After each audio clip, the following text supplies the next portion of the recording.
Okay, so I'm going to be showing you, I guess, a small demo of the game that I'm currently developing.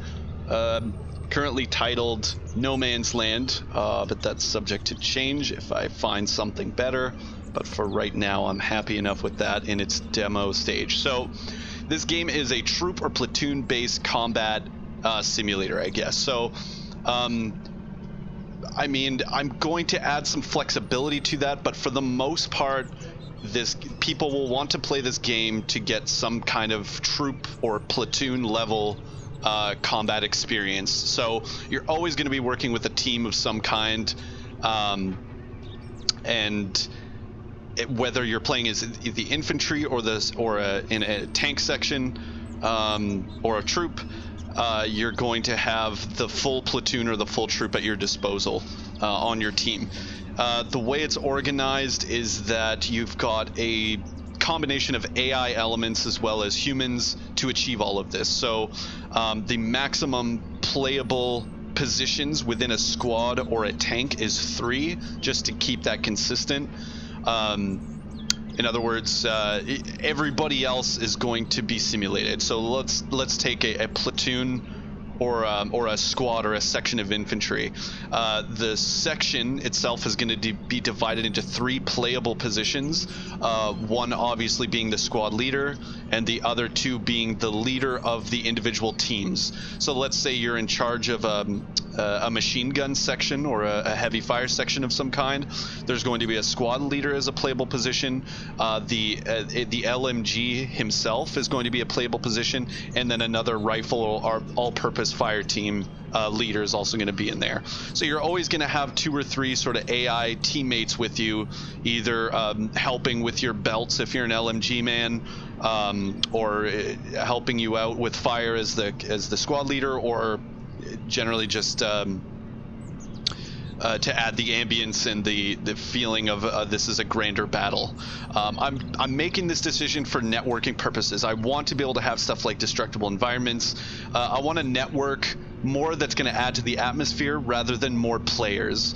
So instead of constantly uploading and downloading positional elements from, say, 64 or 100 player servers, there's only going to be, say, 12 players per side, but it's going to be networking a lot of objects that just kind of add to the atmosphere and the experience rather than to spend that bandwidth on more players. So with that in mind, where this becomes a little bit more interesting is, say, let's take the driver and lap gunner or co-driver, for example. The driver is going to have the ability to more or less control the lap gunner. It's kind of you have to kind of use your imagination to picture that your driver is giving the lap gunner targets to shoot at, but you are going to have direct control over aiming and the firing of that lap gunner. It also, I figured that it might be a nice thing for a driver to have. I find not a lot of people that play tanking games want to be stuck with the driving. This gives the driver, I guess, a little bit more of an in-depth experience. If there is no lap gunner on a tank, for the Firefly example, they took that position out, then the driver does not have control of any machine gunning of any kind. He's just strictly driving. So it also does depend on the tank.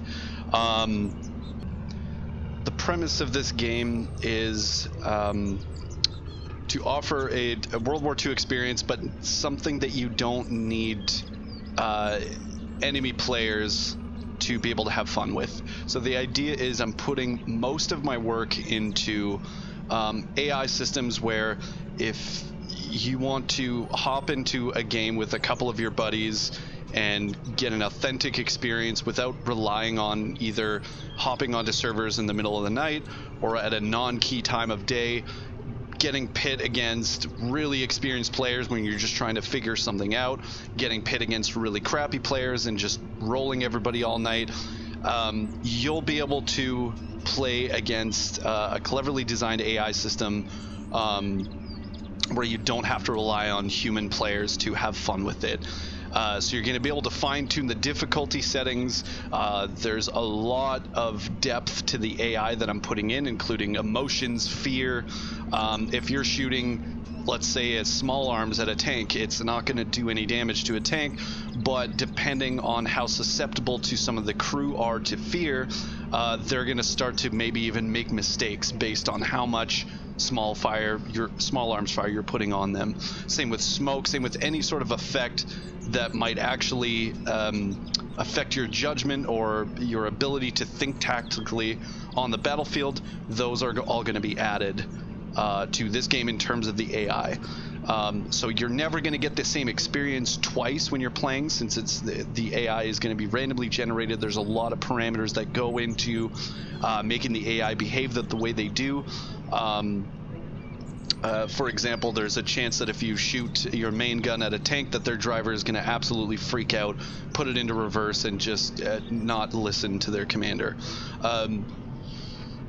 All the way up to the really seasoned crewmen that could be randomly placed on the battlefield, where your crew are going to remain composed in an under fire situation. Okay, so I'll hop into the positions. So I'll start with the driver, I guess. Here we go. So right now I'm inside the tank. Here are my brake sticks. Here's my console, obviously model pending. Here's my periscope, which looks brutal right now, but at least I could see it. Again, not a lot for any of the positions in any of the tanks. I've got like a skeleton sort of modeling set up for the interiors. I don't have anything that looks good yet. I have spent minimal time modeling and most of my time developing. I'm really excited to be done developing all of my object and networking structure so that I can get onto 3D modeling and making this thing look better. But here's my turret basket. I can see the gunner here and the loader to my right, and the commander's feet just over there. Right now I'm in the Sherman 5 or the Sherman M4A4 command tank. So I'm in the troop commander tank. So my basic controls for now is I can unbutton and button up. This is going to be changed very soon. This is actually something I've been working on. So what I want the player to be able to do in any crew position is to fine-tune the height that they're vertically sitting at. So you will eventually be able to hold control and move your mouse up and down on the y-axis to fine-tune exactly where your head is or your body is positioned vertically. So in other words, eventually if I hit the E key to the hatch, we're going to see that swing open as an animation, and then it's up to me as the player to manually adjust my elevation to be sitting outside of the hatch like I am right now. This is great for players who, say, if they're the tank commander and they don't want to get shot up, but they still really want to be, outside of the hatch. You're going to be able to fine-tune your head to a position where you feel like you're safe, but also where you could see it of the damn thing. Anyways, getting to controls, I can also use my periscope right now.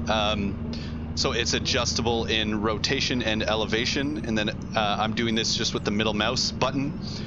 So if I move the middle mouse button over here and let go, then it stays here and I can continue driving, and that's where my periscope is positioned. I do eventually want to have it more like Postscriptum, where I can move my mouse while not swiveling the periscope and be able to just move my head left and right to get a better angle on things. That's not in place right now, but will be easy enough to implement.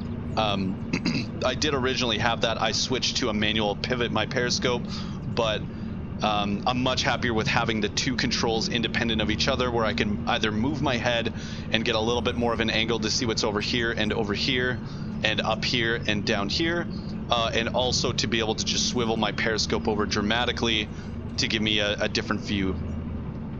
Okay, controls for the driver. Most of the controls for my game are meant to be really immersive and difficult to use, so it's not going to be easy to perform in any of the positions right out of the gate.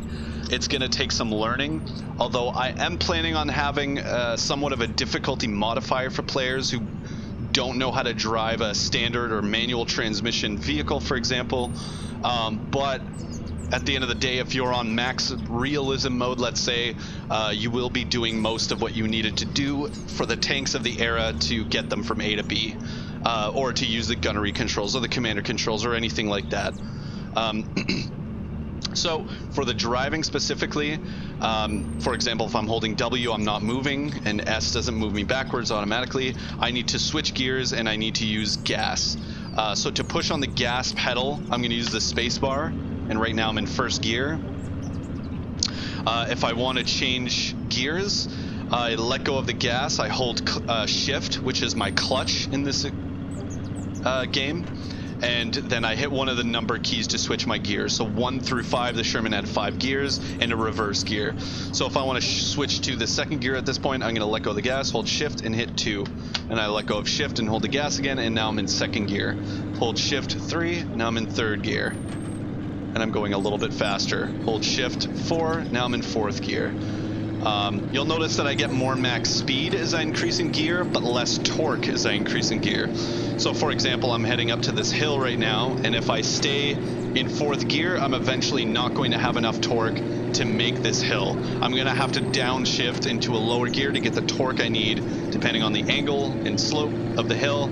I need to be in an appropriate gear to be able to climb that. So right now I'm still holding the gas, but now I'm moving in reverse. So if I let go of that and apply my brake, I stop, and let's say I shift into second, should give me enough torque to climb this.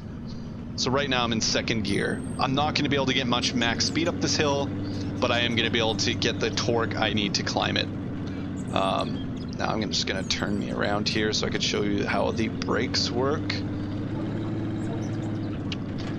If I hold shift, I'm in neutral, obviously.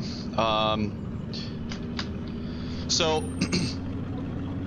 braking is probably one of my favorite controls. So what you do to brake is I could hold A or D like a conventional game to brake, to turn.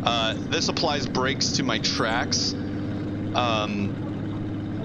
and slows one of them down, keeping the opposite track moving at a normal speed in order to turn. That's how tanks of the era actually would make a turn, is not so much by increasing the speed of the track on the axis that you want to turn on, but decreasing the speed of the opposite track. So if I hold A, you'll notice that I get into a slight turn, and if I pull back on my mouse wheel, I can increment that over to a harder turn. So the mouse wheel more or less controls the pressure that I'm putting on that tiller. And then when I let go of A or D, the tank straightens out. So if I want to go into a full brake to the left, I'm going to hold D and then pull back on my mouse wheel as fast as I can to get into a full brake. If I'm getting to where I need to be and I want to decrease the pressure, I just move my mouse wheel up, and that's going to decrease the amount of pressure I'm putting on that brake. And then when I let go completely, it's lets go of the brake, and I'm now moving straight. And the same as in reverse. So if I want to switch to the reverse gear, I hold shift, hit R on my keyboard, let go of all of that, hit spacebar, and I'm now moving in reverse. And same deal with my brakes. I'm still using the A and S keys with the mouse wheel to apply pressure to the tillers. So I believe that's it for driving. I'm going to switch over to the gunner position.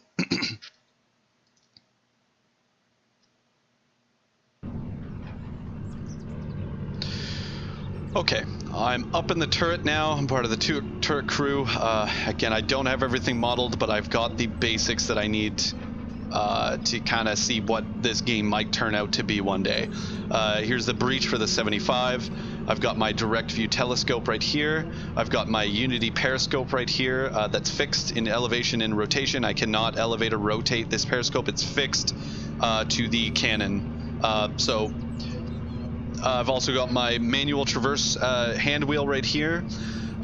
So this is going to let me traverse the turret left and right. I've also got the elevation hand wheel here for moving it up and down.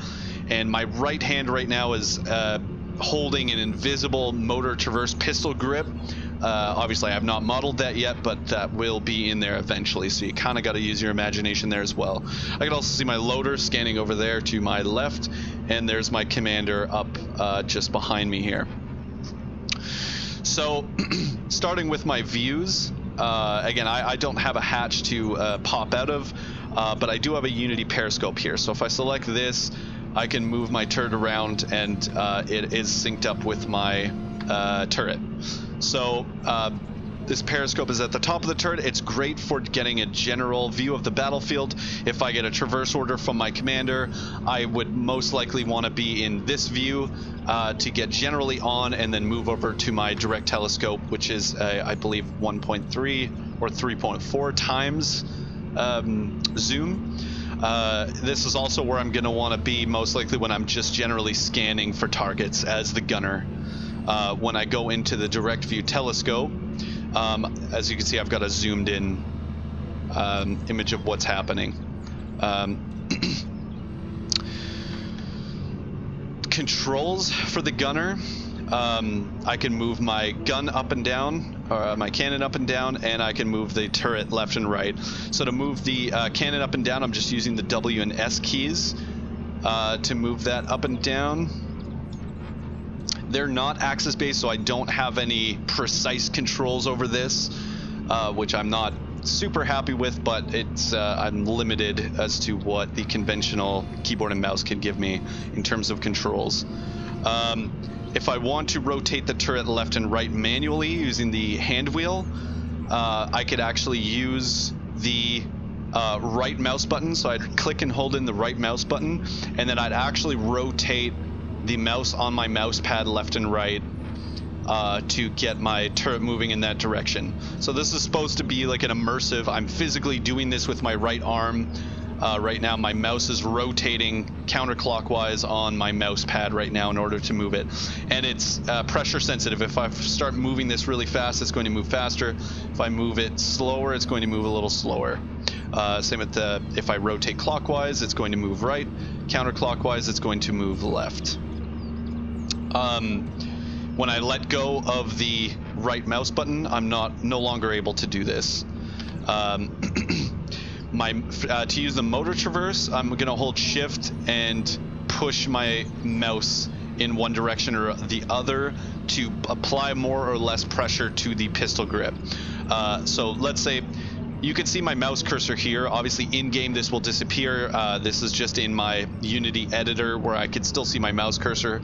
But just to give you an example, I'm going to put my mouse cursor directly in the center of the reticule. I'm going to hold the shift key, and I'm going to move the mouse cursor slightly to the left or right. And as I move more left or less left, it's going to slow down and speed up, depending on how far I am away from, I guess, the center axis. So that's generally how you're controlling the turret and the cannon. When I want to fire, I'm going to hit the space bar to shoot the 75 or the main gun. When I want to shoot the coax, I'm going to hold the Alt key just left of the space bar. So the reason I went with this is because in most tanks, or at least in quite a few tanks of the era, you were using foot pedals to control the firing pins. So the firing pin on the right with your left foot would be the main gun, and the firing pin on the left with your left foot would be the coax. So I like that I have to, if I want to switch over to the coax, I have to physically remove my thumb from the spacebar and move over to the coax. Much like if you were to lift your foot from the main firing pin over to the coax firing pin. So if I wanted to shoot both at the same time, I'd literally have to stretch my thumb and do both at the same time.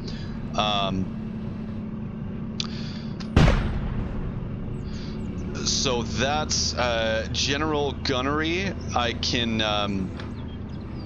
the rangefinder, sorry, the coax I'm using is a rangefinder, and I still have yet to fine-tune this for the key ranges.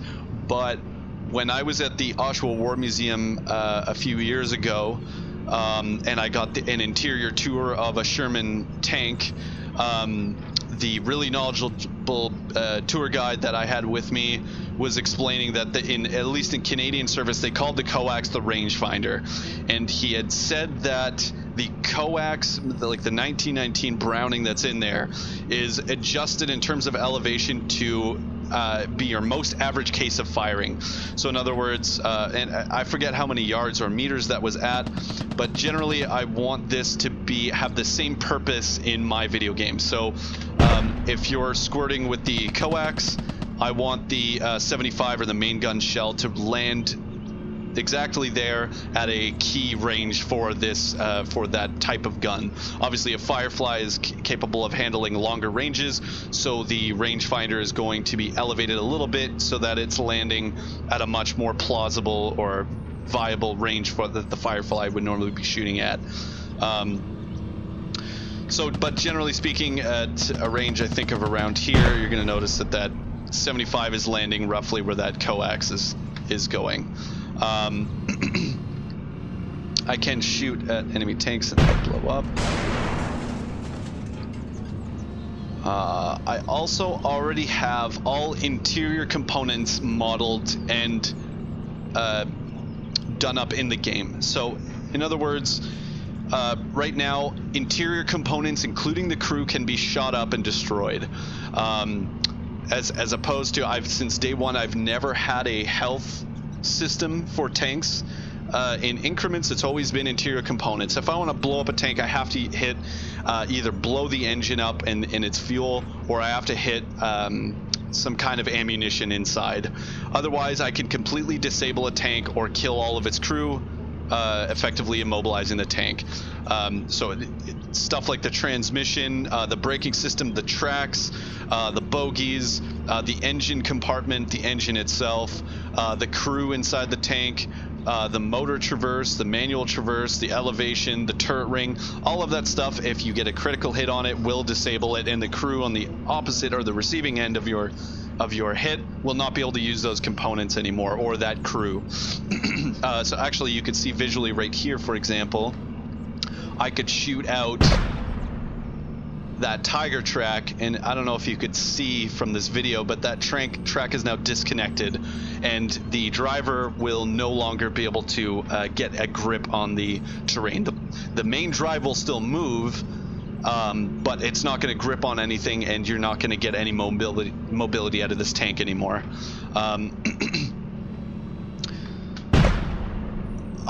Right now it's a one-hit kill on the tracks. I mean, I'm thinking about putting either a health system on the tracks themselves or making it a little bit more random when they actually fall apart. But right now, if your gunner is good enough to hit the track, it is going to get knocked out and demobilize the tank. So that's, I believe, it for the gunner position. I could obviously change my ammo types using 1 through 5. Depending on what I have in my tank. Acquiring ammunition types is going to be a little bit more interesting in this game, including with the campaign mode, which I'm having, where you're actually controlling supply, ammunition, ordering types of ammunition, etc. It's going to be pretty in-depth, but that's a whole other topic for a whole other video. Right now I'm just sort of focusing on the crew position. So let's hop over to the commander position, which is the final position that's available in tanks in this game. So right now I'm the commander. I could see my crew inside the turret. I could also see the rest of my platoon over here to my right, which would be in the Canadian or British service, the 3 Sherman 5s and a Firefly over there. Or if you're in the 7th Armored, you'd have the 3 Cromwells and a Firefly. So as the commander, your main job is to keep an eye out and get your crew working as efficiently and best that they can. Same goes for this. Now I've got my A elements already set up. I could actually use my keyboard and mouse to control the AI elements of this particular tank that I'm in. I am implementing right now a full UI for command, for more in-depth commands. But I do have the basics in terms of the quick controls that you're going to need for on-the-fly commanding. So to start with commanding the driver, I could hold in the W key to give my driver an exact throttle increment amount in order to drive forward or reverse. I could press tap on the spacebar to order him to stop, and I could hold the S key back to give them a reverse, to give my driver a reverse order. Again, I hit spacebar to stop my driver. If I'm moving forward or backwards, I could also give my driver a right stick, left stick order, or to come right or come left. By holding the A key, I could tell him to go left, and by double tapping and holding A, I could give him a hard stick order to move a lot, to turn a lot sharper, I guess. Same with the D key. If I hold the D key, he'll turn right, and then if I double tap and hold the D key, he'll do a sharper turn to the right or left. Space bar again to stop. So that's about it for my driver. I mean, again, I will have a UI with a command wheel giving more in-depth commands, but for now, those are your quick controls, or the ones you're going to need in an emergency situation. My gunner is a little bit weird. This might change. I'm pretty happy with it now that I'm used to it, but I guess we'll see based on testing and feedback what I'm going to do with this. But right now, what you're doing to get your gunner on target is you're not necessarily looking at him and pointing him out like you would in, say, a game like Red Orchestra, where he'll just know which way to traverse automatically and get himself on target and start opening fire with the right amount of ammunition. As the commander, I'm responsible for commanding the loader what ammunition types to load, as well as how to get my gunner on target in a more micromanagement sort of way. So if I want to get my gunner to traverse left, I'm just going to tap the Z key, as in zebra. So I'll tap that, and he's going to go into a continuous traverse until I otherwise tell him to stop. To get him to stop, I hold the Alt key to tell him to steady up. So he's going to start decreasing the speed at which he's traversing. And then when I let go of the Alt key, they're going to stop traversing. So I'm going to hold Alt, which is the equivalent of saying steady, and then let go is when they're going to stop traversing. If I want to get them to move the turret right, I'm going to tap the C key. So tapping the C key, again, my left hand is free right now. I'm not holding any buttons to get the gunner to do this. He's traversing until I otherwise tell him to stop. So let's say if I want him on there, I'm going to press and hold the Alt key and then let go as the equivalent of saying on. So if I want to get that Tiger tank right there, I'm going to tell him to steady right now and on. And now my gunner has found this target. He's now adjusted his elevation to match it. And if I click the left mouse button, that's an order for him to fire.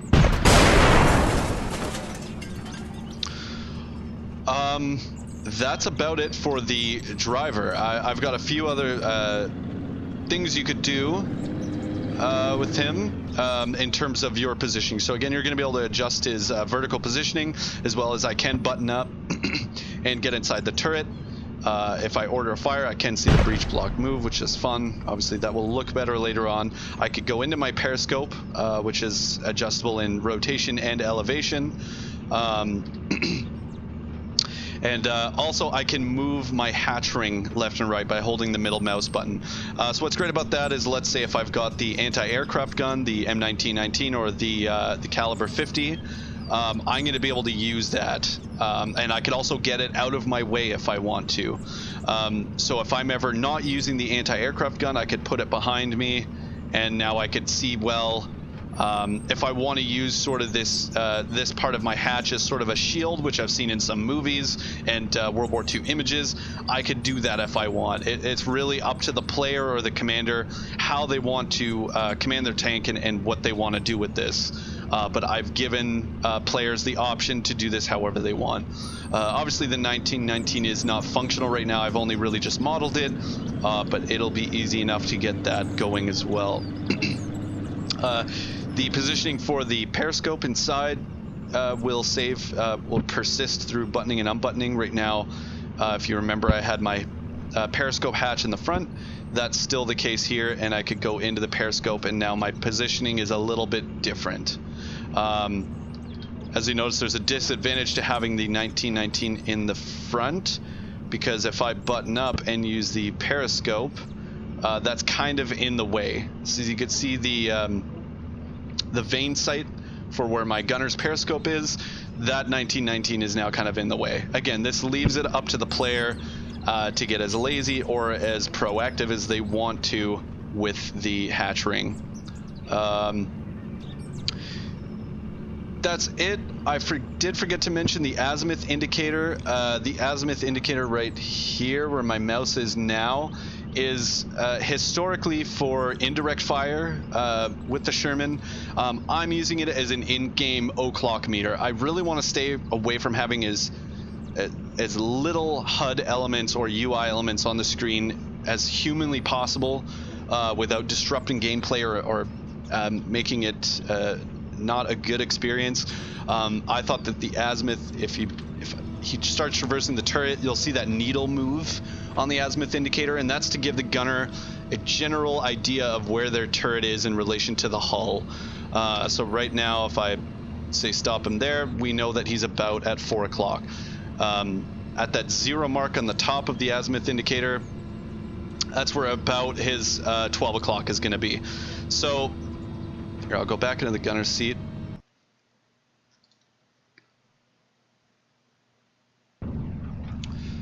So what I'm sort of picturing that some gunners might do is, if they're driving along and the commander gives them a traverse order, they could say something like gunner traverse left 9 o'clock, especially if it's an extreme o'clock. This way I would want to get into my interior view of the tank, bring my head over, start my traverse. So I'm traversing left to about 3 o'clock, and then I'm going to stop right here, at which point I'm going to try to get the target, which points, let's say that's truck, and I could hop into my direct telescope and open fire. Also, if my commander tells me to get my gun to the front or to 12 o'clock, I could look at this azimuth indicator and get my needle back to where it shows the 0 at the top. Again, this is historically inaccurate, but I thought it was a cool way of getting away from using a HUD element for your o'clock and sort of force players to get to the interior view of the turret and sort of utilize some of the gauges and controls around. But I'm undecided. Anyway, that's it. Let me know if you have any questions, I suppose, or any suggestions. Obviously, I'm super open to feedback. This is really early stages. I wouldn't even say that I'm in alpha yet. I'm projecting that this will be ready for game testing with 20 concurrent users. I'd say of the spring or summer of 2019. Anyways, thanks for watching, and that's it.